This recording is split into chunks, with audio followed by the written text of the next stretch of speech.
Hola, hola, hola, hola, hola, mis queridos amigos. Acá estamos en un vivo fenomenal que vamos a hacer con el gran profe José Luis Espert. Así es que en cuanto entre al vivo José Luis, ahí arrancamos a transmitir. Estamos en un momento que para nosotros los libertarios va a ser un día de una verdadera fiesta. Es otro vivo con el profesor Espert. Así es que en cuanto, digamos, el profesor se sume al vivo, ya estamos invitándolo. Necesito que el profe me mande algún hola. A ver, estoy esperando al profe. A ver, profe. A ver, profe. A ver, ahí está el profe. Ahí está el profe. Ahora subimos al profe.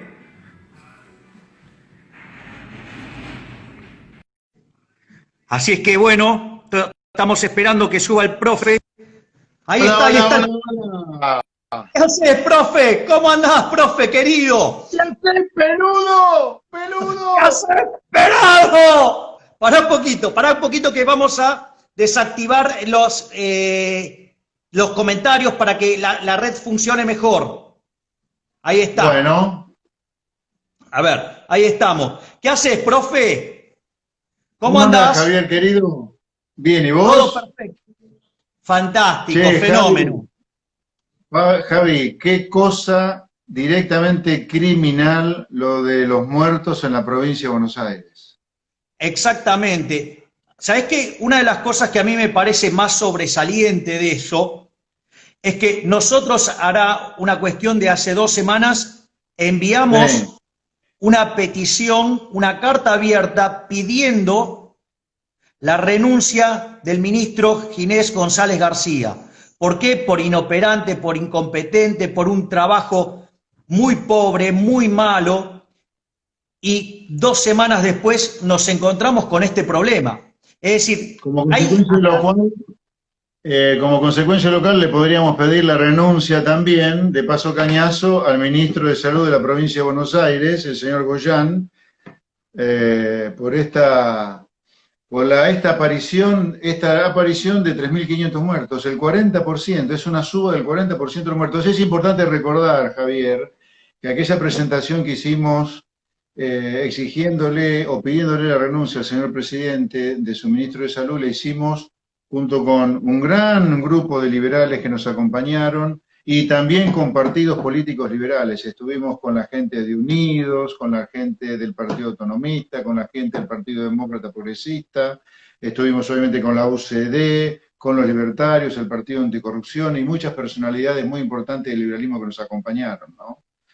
Y Sí, lamentablemente no fuimos escuchados y lo que acaba de ocurrir en la provincia de Buenos Aires claramente nos da la razón. Esta gente tiene que renunciar. No se, y además, junto con la renuncia, hay que cambiar la política sanitaria que ha demostrado ser un fracaso. Hemos terminado en el peor de los mundos. Fracaso sanitario porque Argentina se encamina a ser uno de los países con más muertes y contagios en el mundo y por si fuera poco, han destruido la economía. sí, efectivamente, eso fue lo que nosotros hemos sostenido en esa charla. Si vos recordás, en algún momento yo hago el argumento de que del método científico lo único que aplicaron, sí, fue ponerle el nombre, pero del método científico no tenía nada. O sea, el método Hablando del científico tiene método dos partes. científico, hablando de método científico, te recomiendo este libro, Pandenomics, el libro Pandenomics. de Javier Milei. No se lo pierdan, mis queridos amigos. Editorial Galerna, también grandes amigos en Editorial Galerna, y mi querido amigo Javier Milei publicando Pandenomics, para entender lo que realmente Gracias. pasó en el mundo en este año. Claro, porque ahí, vos sabés que en la parte uno, o sea, está bueno, esto nosotros ya lo habíamos hablado, está la discusión de lo que es verdaderamente el método científico, es un modelo que se llama SIR, que tiene que ver con susceptibles, o sea, los susceptibles de ser infectados, los infectados, que tiene que ver con la lógica de los contagios, y los removidos. Y la lógica fundamental para controlar la epidemia es bajar los susceptibles y aumentar la velocidad de remoción de los infectados, ¿no? Entonces, ¿vos cómo bajás la cantidad, digamos, de los infectados? Bueno, con todo lo que tiene que ver con la responsabilidad de los individuos, ¿no? Con el distanciamiento social, la cuestión de la higiene, el uso del barbijo. Ok, esa parte la gente la cumplió. De hecho, en la primera parte de la cuarentena, la forma en la cual la gente respondió fue fenomenal. Sin embargo, Sí, después falló. fue en la época que el momento aquel, ¿te acordás? Alberto Fernández tenía 90% de aprobación de su política sanitaria, ¿no? Exactamente. Ahora, la realidad es que la parte del método científico que se corresponde con lo tenía que hacer el gobierno, era básicamente testeos masivos. ¿Por qué es importante el tema de los testeos masivos? Porque cuando vos testeas masivamente, vos achicás el periodo en el cual los individuos se están contagiando dentro del sistema.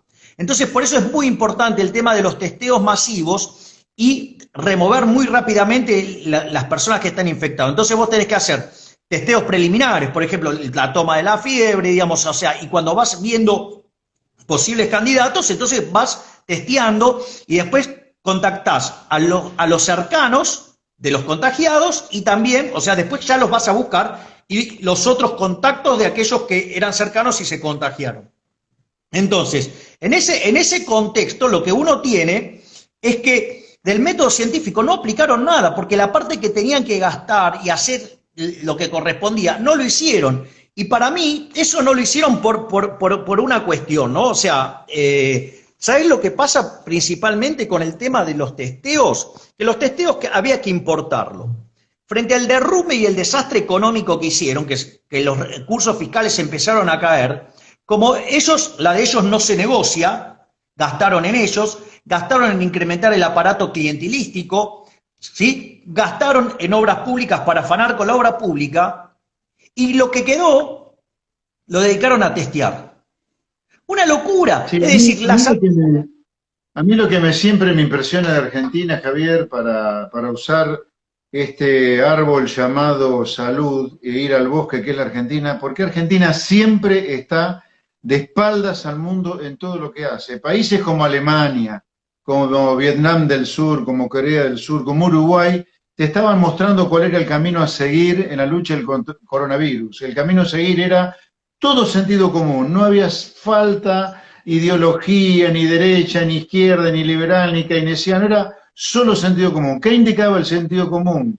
¿Qué indicaba el sentido común? Cuarentenar la menor cantidad de tiempo posible a la gente para que no se funde económicamente. Segundo, claro, mientras dura la cuarentena, testear de manera masiva, armar un ejército de rastreadores de los contactos de los contagiados y fortificar el sistema de salud. Tres preceptos básicos, elementales de sentido común, no. Nosotros inventamos la cuarentena eterna, meterle miedo a la gente todos los días de un virus que contagia mucho, pero a pesar de cómo está matando en la Argentina, la tasa de letalidad es bajísima. Y los terraplenes y cómo se ha desconectado a las ciudades del interior del país. Acá pensamos que un terraplén va a evitar que el virus llegue a una ciudad, pero me da vergüenza a veces en lo que nos hemos transformado. País de burros, yo, ignorantes. yo estoy totalmente de acuerdo contigo, José Luis, porque ahí hay un par de cuestiones no menores. Primero, que a nosotros esto nos llegó 4 meses después, con lo cual nos podríamos haber preparado dignamente. Punto uno. Y ya Punto sabía dos. lo que estaba haciendo el mundo que prosperaba contra la pandemia. Exacto. El segundo punto es, mirá, a mí no me importa qué es lo que diga o no la Organización Mundial de la Salud si me está proponiendo un disparate. A ver, en general, digamos, la cuarentena la hace quien está enfermo, no el sano. Ese otro tema no Claro. menor. Y otra cosa que desde el punto de vista económico no era para nada trivial, es que si vos ves que la tasa de letalidad donde pega más fuerte es en el segmento de los adultos mayores, que además traían enfermedades, digamos, de base, entonces ese era el grupo que vos tenías que sacar y que tenías en cuarentenar, que es así achicar el conjunto de los susceptibles, porque también ahí es muy importante eso, si vos lo sacabas, cuando vos achicás el conjunto de susceptibles, ¿qué es lo que pasa? Los susceptibles, o sea, conforme se van infectando las personas, cada vez quedan menos. Y llega un momento que no tienen fuerza respecto a los que removés y la epidemia se terminó. Es decir, lo que se llama la inmunidad de rebaño. Y acá no tomamos ninguna de esas cosas. Y si vos hubieras, digamos, aislado a los adultos mayores o a las personas con problemas respiratorios y con algunas enfermedades preexistentes, no hubieras destrozado tampoco el nivel de actividad. Y eso, digamos, ese tema no es menor, pero aparte acá se hicieron cosas aberrantes, ¿no? Como agarrar y determinar unilateralmente dejarte sin ingresos, pero no bajarte los impuestos, o sea, no tocaron la de ellos, o sea, no estaban haciendo nada, se estaban rascando, y la de ellos no la tocaron. Eso me lleva a hablar de un tema crítico económicamente de estos días, vinculado con la cuarentena y la pandemia, que es este impuesto a las supuestas grandes fortunas, ¿no? O sea, el argumento para este nuevo impuesto es fortificar el sistema de salud. Yo digo, hace 6 meses que una parte importantísima del Estado, yo te diría por lo menos la mitad del Estado está completamente cerrada porque lo único que funciona del Estado es parte del sistema de salud y el sistema de seguridad. El resto del Estado está totalmente cerrado. Ni la justicia funciona, ni el sistema legislativo funciona adecuadamente. Viejo, ¿cómo no van a reducir el gasto durante mínimo la duración de la cuarentena para poder financiar el sistema de salud? ¿Me entendés? Es increíble que ni siquiera en cuarentena estos atorrantes de la política se bajaron el gasto público. Yo no digo solamente los salarios de los políticos, de los funcionarios públicos, hablo de la totalidad de los empleados públicos que no estaban trabajando. ¿Cómo no van a aportar al financiamiento del sistema de salud cuando el sector privado se está fundiendo porque no trabaja? Y ahora nos vienen con un impuesto, pero por favor. A ver, una cosa importante, Javier, vinculado con el tema sanitario, esto de aislar, cuarentenar a todo el mundo, aún a los sanos, te derrumba el sistema inmunológico y es el principal pasaporte para que te enfermes seguro. Vos tenés que estar expuesto con responsabilidad, pero tenés que estar expuesto al virus. Exactamente. Bueno, nosotros vivimos conviviendo con virus y justamente, digamos, vamos desarrollando inmunidad. Ahí yo quiero, digamos, marcar algunas cosas muy importantes de lo que vos señalaste, José Luis, que es, fíjate esto, porque yo creo que parte de la estrategia tiene que ver con que querían afanar también con esto, José Luis, porque escúchame, vos sabés que Chile le propuso a Argentina hacer una compra masiva de test en conjuntos, ¿para qué? Para justamente tener un ahorro por escala, y Argentina no lo aceptó. O sea, eso, digamos, ella es bastante turbio. Pero no solo eso, ahora, digamos, supuestamente nos van a meter este impuesto que la verdad que en rigor es inconstitucional, digamos, porque nosotros ya pagamos bienes personales. Además, si se cobra no sobre el patrimonio, sino que se cobra sobre los activos y puede terminar, si vos entras en la mayor escala, en 7,5%, lo cual es expropiatorio, es un robo. Ahora, ¿y qué dicen? ¿Que lo van a financiar con la salud? Pero es una cargada. Cuando uno mira el presupuesto, le dedica 0,5% a la salud, o sea, medio punto del PBI, digamos, si todos estamos de acuerdo que claramente ha habido una falencia tremenda, es decir, durante años nos han estado estafando con la idea del estado del bienestar y de la salud pública, y sucede que si no fuera por el sector privado, digamos, esto colapsaba, aún cuando está colapsando peor, ¿no? Pero, ¿cuál es el punto? El punto es que van a gastar 3,5 puntos en políticas de género, 7 veces más de lo que van a gastar en salud. En el medio de una pandemia, es decir, en el medio donde Argentina está en el grupo del 10% de los países que más muertos tienen por millón. O sea, el 90% del mundo lo hizo mejor que nosotros, y nosotros vamos empeorando.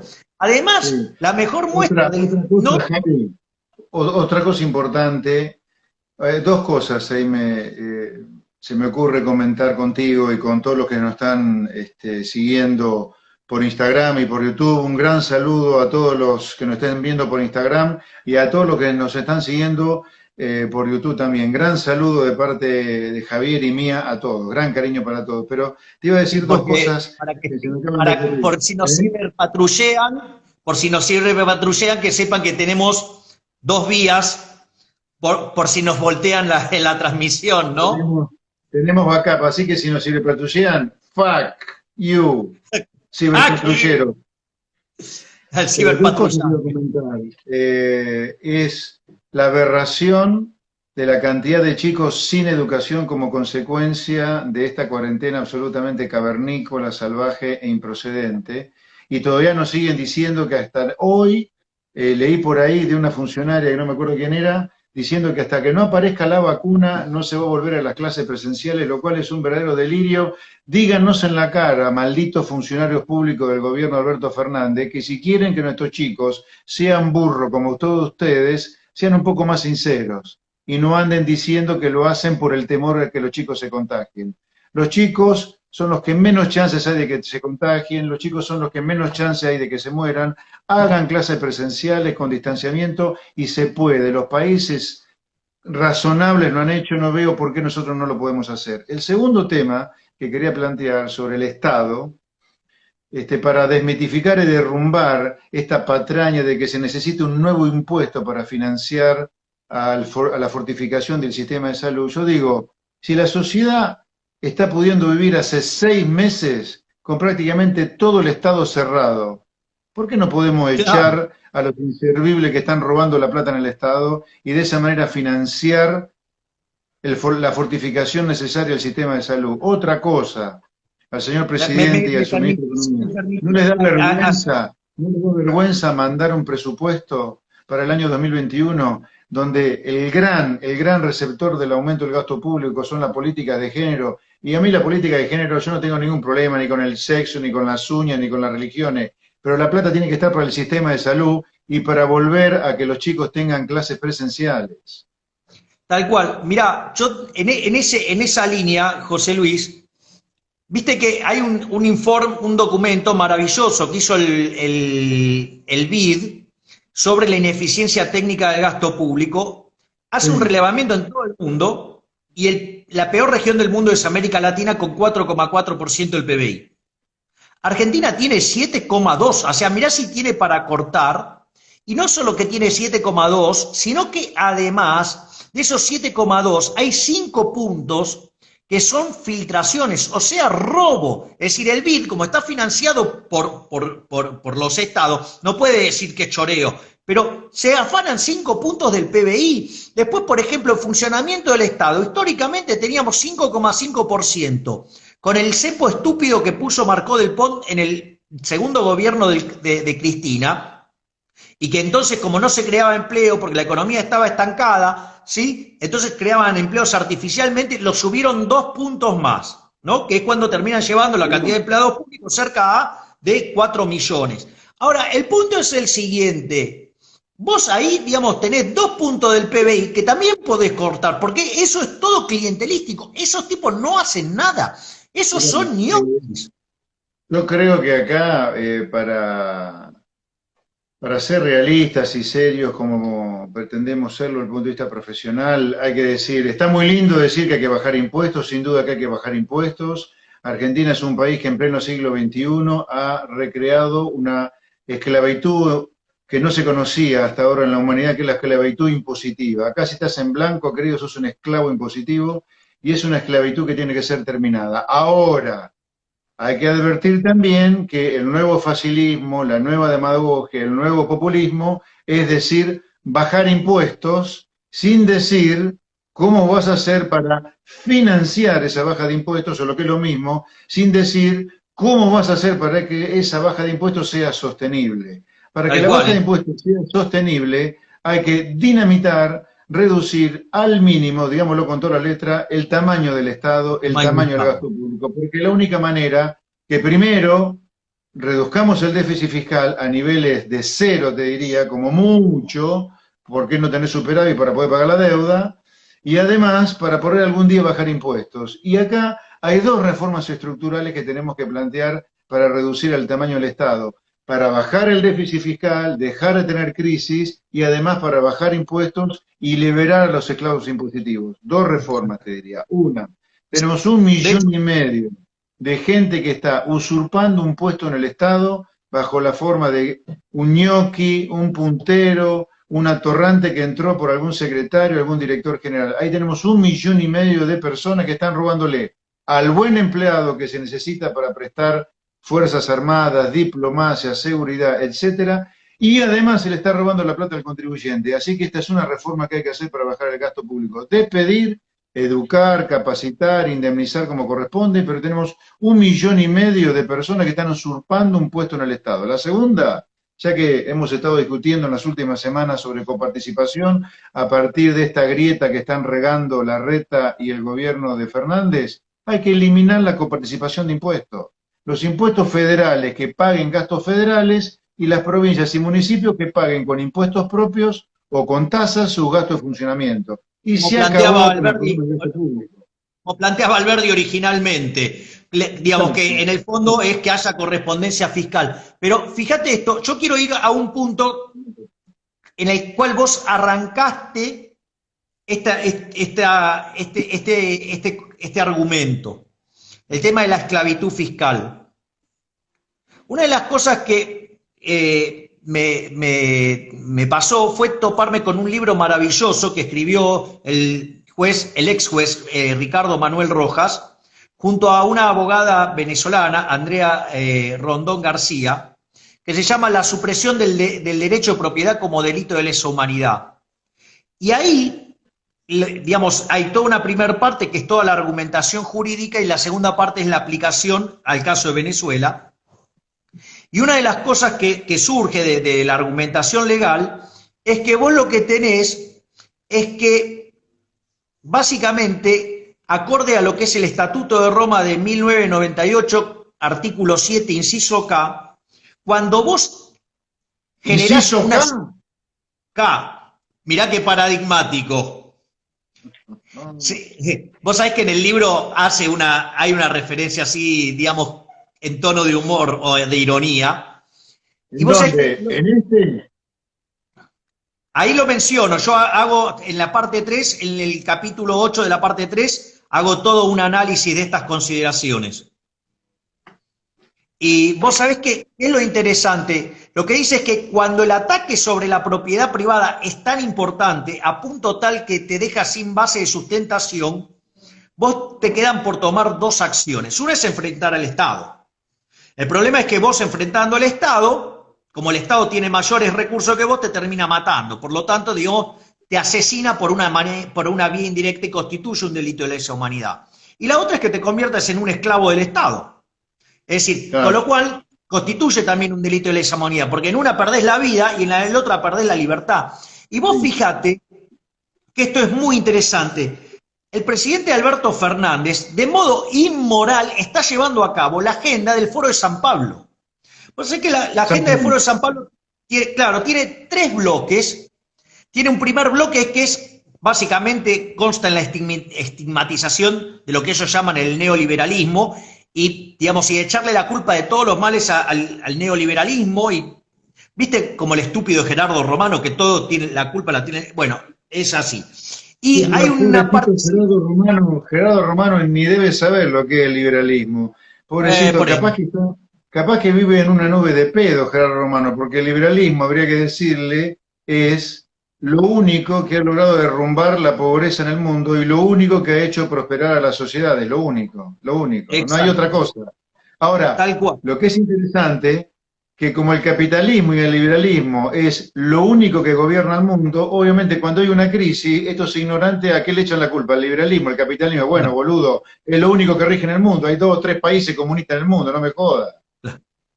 Claro, y fíjate esto, porque esto me parece interesante. La segunda parte de la agenda del Foro de San Pablo es reventar a las empresas, regulándolas, estropeándolas, poniéndolas al límite, metiéndose adentro de las empresas. ¿Te suena?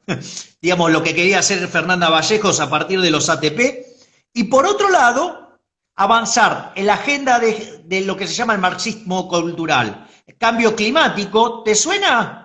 Recientemente, o digamos las políticas de género y todo ese tipo de cosas. Bueno, y la tercera ya sabemos es la de las expropiaciones. Tenemos el ejemplo de Venezuela, ¿no? Digamos, 70% de caída en los últimos 6 años en el PBI, inflación rondando entre el 4.000 y el 5.000%, 72 centavos de dólar por día de salario, 96% de pobre, 80% de indigente. Ese es el modelo que quieren, ese es el modelo que Sí, quieren, porque en el fondo lo que hicieron fue eh, destrozar las empresas, la dejaron sin ingresos. sí. ¿Me Yo, entendés? O sea, yo le creo, reventaron el capital de trabajo y después el capital. yo creo que si Argentina no plantea una profundísima, perdón, reforma del Estado que reduzca primero el gasto público, eliminando la coparticipación de impuestos y despidiendo de manera gradual a 1,5 millones de usurpadores de puestos en el Estado, cuando en realidad no debería ser así. Si Argentina no cambia todas sus leyes laborales, y digámoslo con todas las letras, estas leyes laborales recontra rígidas que tienen casi un siglo ya, en cualquier momento van a cumplir un siglo, Las son las ideas, culpables digamos, de habría que la contarles quién, precarización del empleo. Son las culpables de la contarles precarización del empleo. en quién están Hay que inspiradas estas flexibilizar leyes. por completo las leyes laborales. Las leyes laborales tienen que ser flexibles, digámoslo con todas las letras sin vergüenza, así como el año pasado se planteó con toda claridad en la campaña presidencial las ideas liberales. No tengamos vergüenza en decir que Argentina necesita leyes laborales no flexibles, recontra flexibles, porque estas leyes laborales, duras como una piedra, han provocado que 6 millones de trabajadores trabajen en negro, o sea, sin ningún derecho. Y la tercera cosa que Argentina tiene que hacer, que yo creo que para mí es la más importante, Argentina no tiene chances si sigue aferrada al proteccionismo industrial y a la sustitución de importaciones como estrategia económica para crecer. Argentina tiene para ganar todo si abre su economía al comercio, compitiendo con el mundo. Para mí estas tres reformas son la santísima trinidad, son el círculo virtuoso para empezar a crecer y luego discutir el montón de otras reformas que tenemos que seguir haciendo, que yo las llamaría de segunda generación, una reforma educativa, una reforma en la ley electoral, una reforma en la ley de seguridad, una reforma en la justicia.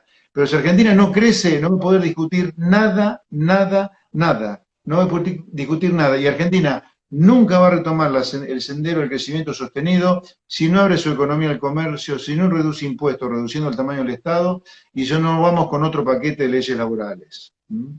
Bueno, de hecho, lo que vos decís, José Luis, digamos, esta crisis lo puso en evidencia y lo mostró con claridad.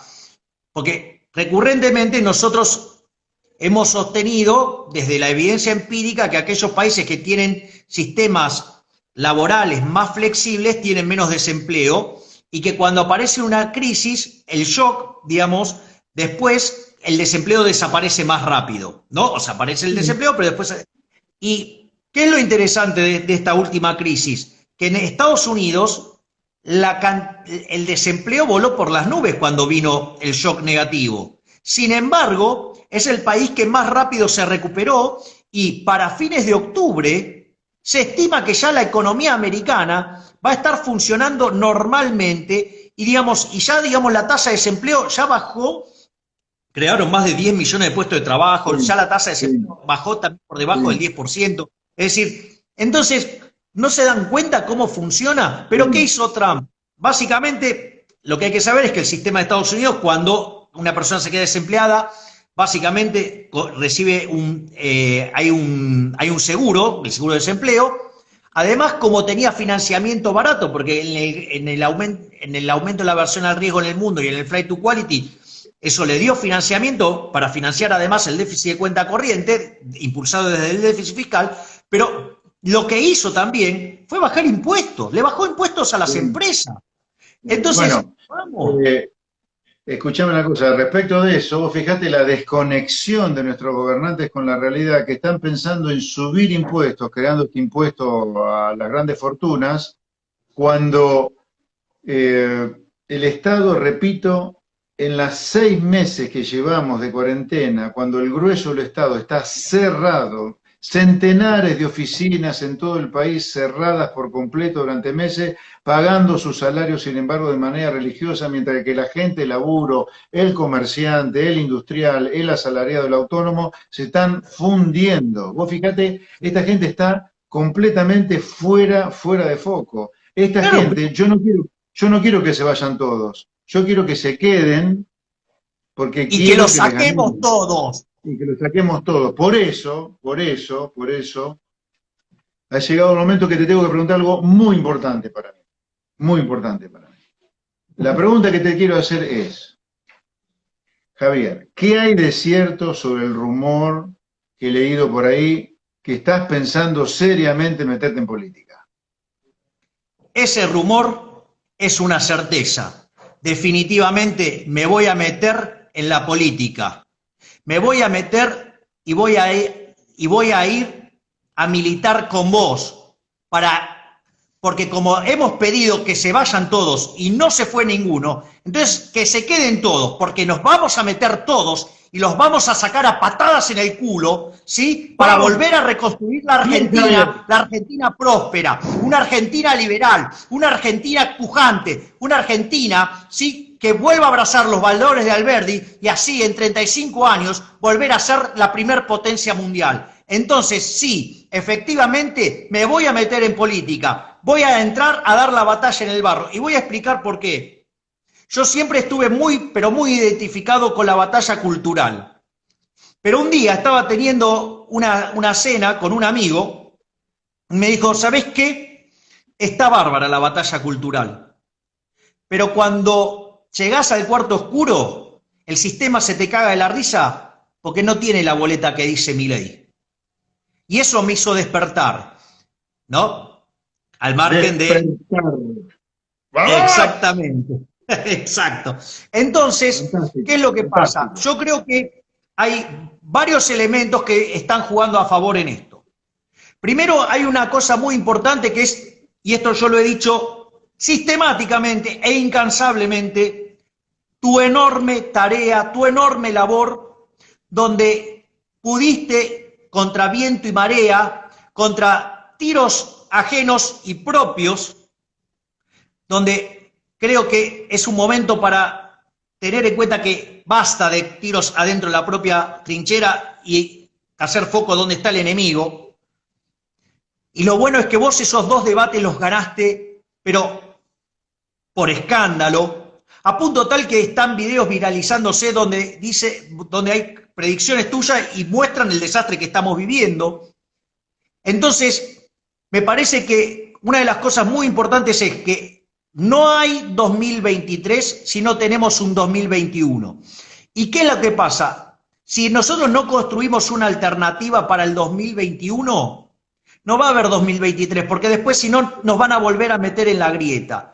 Y me parece que este es el momento. ¿Por qué? Porque cada una de las cosas que estuvimos diciendo se cumplieron todas. Porque cada una de las cosas que alertamos se cumplieron. Y además, lo que estamos viendo es la degradación moral de la política.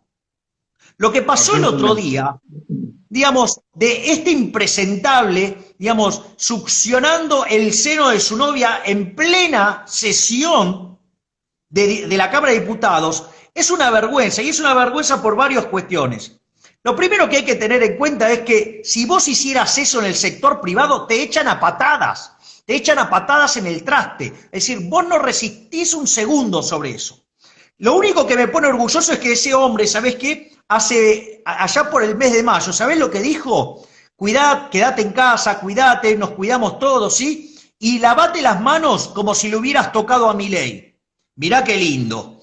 Pero, y también quiero mencionar otras cosas, digo, porque eso muestra la degradación moral de la política, cómo se nos ríen, el desprecio que tienen por nosotros, que es una democracia fallida, que no es, digamos, no son nuestros representantes, pero no solo eso, hay que tener en cuenta que aun cuando eso es aberrante, las leyes y los impuestos que nos cobran son todavía aún más aberrantes, y que hay que tener en cuenta que ahí tanto el oficialismo como la oposición son lo mismo. La oposición, ¿sí? Digamos, sí, se rasga la vestidura, pero la oposición fue quien, por ejemplo, ¿sí? Mandó la ley de alquileres, votó el teletrabajo. Cuando vino el impuesto patria, lo único que hizo en la Cámara de Senadores fue cambiarle el nombre al impuesto. Es una vergüenza. No hay oposición, son lo mismo. Entonces, la única verdadera alternativa somos los liberales, somos los únicos que estamos en contra de todo esto. Pero ¿sabés también qué cosa descubrí, José Luis? Que esto, digo, para vos es una obviedad, digamos, pero no lo podés cambiar desde afuera del sistema. Hay que meterse y hay que dinamitarlo desde adentro. La única forma salvo que estén pensando en una solución sangrienta, pero no es para mí una solución la solución sangrienta. Digo, ya corrió Bueno, bastante sangre en este país. La yo solución diría, es meterse adentro del sistema y a dinamitar el ver, sistema. no tengo duda, porque esta batalla cultural que vos y otros liberales más jóvenes que yo están dando hoy, la di yo en su momento por una cuestión generacional, antes que ustedes y antes de mí, y contemporáneos míos hubo otros que dieron la batalla cultural, y la verdad que la batalla cultural, sin que se la acompañe desde la política, es un esfuerzo que está condenado al fracaso. La batalla cultural es válida, pero se necesita sí o sí que haya mucha gente como nosotros, liberales, defensores del sentido común, que estén dedicados a la política. Y en ese sentido, creo que es un momento muy apropiado. Desde ya, Javier, en primer lugar, agradezco muchísimo, muchísimo tu generosidad de acompañarme a mí y ahora un montón de gente que voy a nombrar y de partidos en esta batalla. Así que feliz, feliz de que te sumes, feliz que te sumes al espacio en el cual yo estoy, para dar la batalla desde el lugar relevante para darla. Porque repito, si no hay liberales, si no hay defensores de las ideas del sentido común dedicados a la política, navegando el mar de la política o el barro de la política, como le queramos llamar, no hay chance de que Argentina cambie. Y aún así, aún involucrándonos muchos en la política, hay que ver si la podemos ganar. Creo que hay chance de ganarla, pero seguro que si no hay liberales que se involucren en la batalla política, esta batalla no la ganamos. Y en ese sentido, quiero decirle a todos los liberales, a todos los libertarios, a todos los defensores del sentido común, por Dios, el enemigo no está acá adentro. No podemos ser que los liberales seamos enemigos de otros liberales o libertarios enemigos de otros libertarios. El enemigo está afuera de nuestra laguna o afuera de nuestra pecera o afuera de nuestro mar. El enemigo es el José Luis, populismo, el enemigo es el José Luis, fascismo. Por lo tanto, un segundito te más, puedo, ya termino, sí, ya redondeo. Por esto es importante que los liberales nos juntemos todos. No van a encontrar los liberales eco en el radicalismo o eco en Cambiemos. Cambiemos fracasó, Cambiemos es parte del problema. La solución para la Argentina está dentro del liberalismo, pero por fuera de la falsa grieta que representa Cambiemos y ni hablar el kirchnerismo. Y en ese sentido, Javier, tenemos que emprender una gran batalla junto con Unidos, junto con la UCD, junto con el Partido Anticorrupción, junto con el Partido Libertario. Les pedimos que se afilien a estos partidos y tenemos que hacer una convocatoria amplia al Partido Demócrata, al Partido Autonomista, al Demócrata Progresista, al Demócrata Cristiano y a todos los partidos que sean defensores del sentido común. Ni Javier ni yo estamos atornillados a ningún silloncito para ir a gobernar o a una legislativa. Nosotros estamos dispuestos a competir en elecciones libres con cualquier liberal que crea con todo derecho que es mejor que nosotros, por supuesto. Pero la solución está acá adentro. La solución no es Cambiemos, la solución no es el radicalismo. Queremos a todos los liberales, a todos los libertarios acá, con nosotros, dando la batalla desde el lugar que corresponde. bueno, de hecho, José Luis, perdón que en un momento intenté interrumpirte, pero No, era por para favor. complementar lo que vos estabas diciendo sobre la unión de los liberales. Hay un video de Milton Friedman, brillante como siempre Friedman, ¿no? Dice, mire, hay tres tipos de liberales, dice. Los está clásicos, ¿sí? Están los liberales clásicos. Dice, están los liberales minarquistas, que solo quieren seguridad y justicia. Y dice, y si se fija bien, los hay hasta anarquistas, claro. Él lo sabía en carne propia. Su hijo Benjamin es justamente anarcocapitalista. Pero lo que dice Friedman es, tenemos que estar todos juntos, porque el enemigo del otro lado es tan grande que si nosotros no nos juntamos, van a despedazar. Que los peores tiros que recibimos estén en nuestra propia trinchera. Sí, por eso creo que es crítico, como decíamos antes, que todos los liberales estemos de este lado, que estemos todos juntos.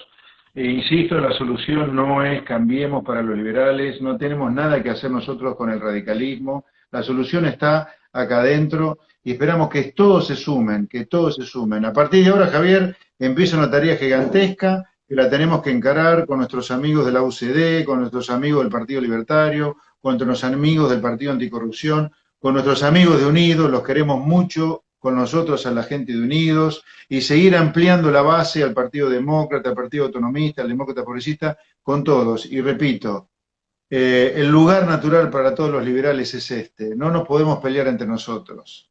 La lucha está afuera, ahí está la pelea. Así que, Javier, mil gracias, muy gracias por sumarte, y ojalá que se sumen muchos más. Necesitamos un ejército de liberales trabajando en política para los equipos técnicos, para militar, para poner la sombrillita el año pasado y lograr adhesiones, y fiscalizar. Argentina, para que tenga una idea, necesita, si la elección, en todo el país hay cerca de 100.000 mesas. Así que necesitaríamos 100.000 fiscales para fiscalizar todas las mesas en todo el país. Así que el trabajo que tenemos que hacer es enorme. Por lo tanto, queremos que todos los liberales estén con nosotros, y nosotros con Javier no estamos atornillados a ningún sillón. Vamos a competir a ver si los liberales y los no liberales nos quieren a nosotros como candidatos. Lo único que estamos haciendo con Javier es juntarnos para trabajar simplemente en la defensa de las ideas liberales y del sentido común. Así que, de hecho, si no tenés más palabritas, bueno, dale, cerrá vos y después vamos a entonar nuestro querido himno, Javier. de hecho, quiero reforzar uno de los argumentos que vos decís. ¡Eso! ¡Eso! Una de las cosas que me gustaría reforzar en la misma línea que vos señalás es que la grieta es un negocio para ellos. Porque gobierna uno y después gobierna el otro. Es decir, Claro. y siempre se la reparten para ellos. La grieta es un gran negocio para ellos. ¿Por qué? Porque se aseguran, mediante ese mecanismo, borrar a todos los demás y se mantienen y se pueden perpetuar, digamos, viviendo de la teta del Estado, es decir, rompiéndonos el totó a los contribuyentes. Por lo tanto, como,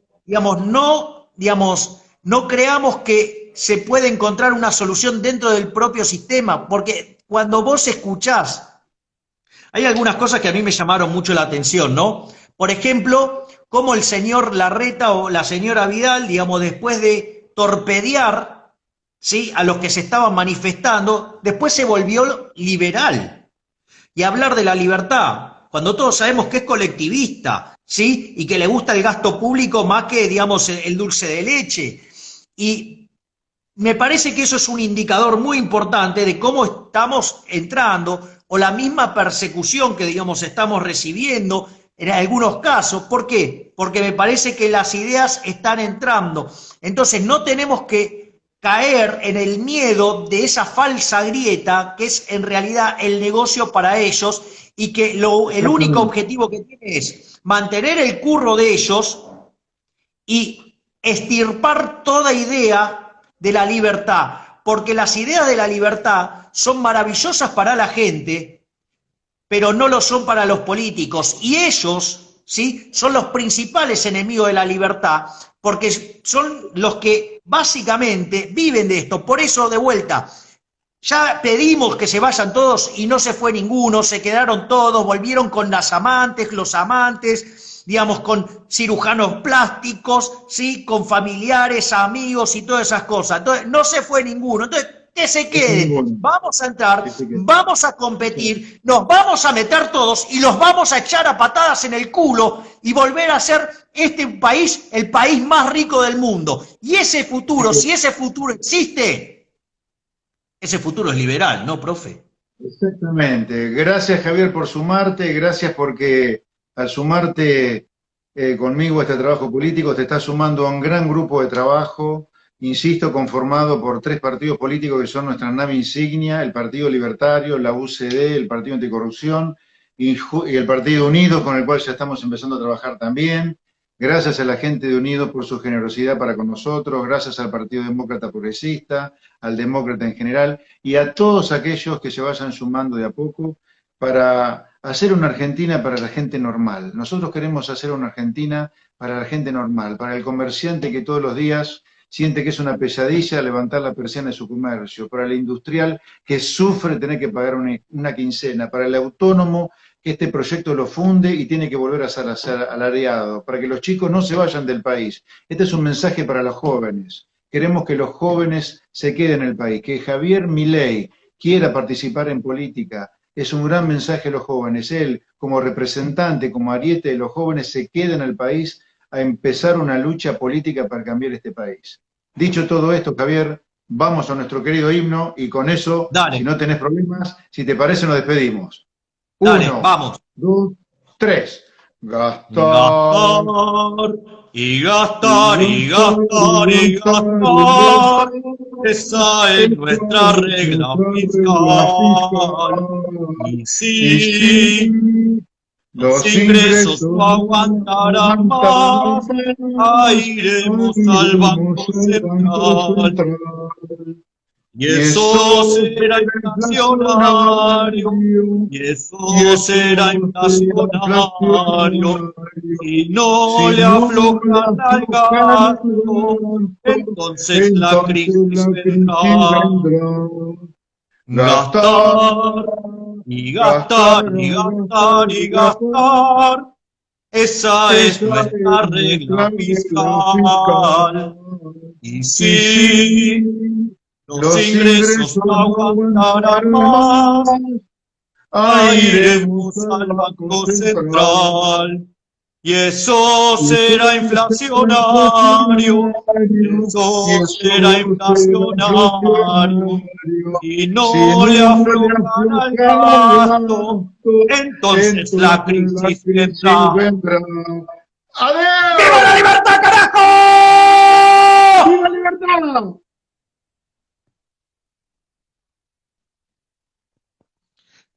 Bueno, hemos terminado un vivo épico de colección y ahora vas a poder encontrarnos en las urnas, no solo a José Luis, sino a mí también. Vamos a dar la batalla y ¡viva la libertad, carajo!